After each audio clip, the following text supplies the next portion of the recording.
A critical bill aimed at expanding Social Security benefits for millions of retired public workers has hit a major roadblock thanks to a strategic move by two conservative lawmakers. The legislation, which was set to pass with bipartisan support, faced an unexpected obstacle on election night when two members of the House Freedom Caucus, Reps. Bob Good, that is RVA, and Andy Harris, that is RMD, blocked the bill during a pro forma House session.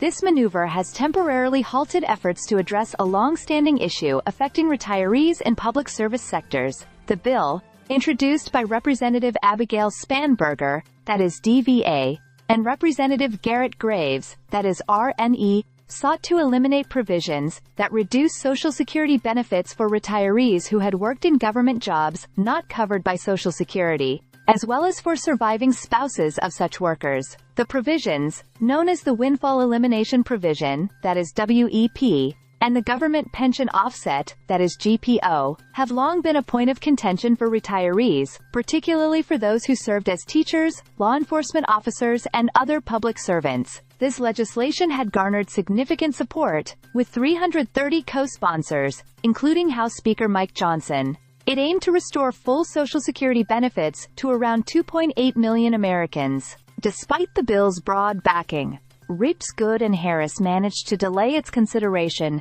by utilizing the pro forma session, which is a brief meeting of the House, where most legislative business is not conducted. In a surprising move, Good requested unanimous consent to table the bill, effectively stalling its progress.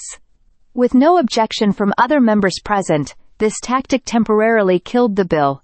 However, this move does not permanently end the legislation. The discharge petition filed earlier could still force a vote, and a new, identical bill could be reintroduced. The timing of this blockage has drawn significant criticism, especially from advocacy groups, and those who argue that the bill would provide much-needed financial relief to retired public workers. Richard Fiesta, executive director of the Alliance for Retired Americans, expressed disappointment, calling for an up or down vote on the legislation. Meanwhile, Graves dismissed the action as a pointless stunt, emphasizing that the bill remains alive and could still move forward in the coming weeks. While the bill's future remains uncertain, especially with its hefty price tag of $196 billion over the next decade, supporters argue that the long-term benefits far outweigh the costs. For many retired public servants, this bill represents a chance to secure a fairer pension, addressing a systemic issue that has kept them from receiving the Social Security benefits they earned during their careers. As Congress continues to wrestle with this issue, it is clear that the fight for expanded Social Security benefits is far from over. Stay subscribed for more videos.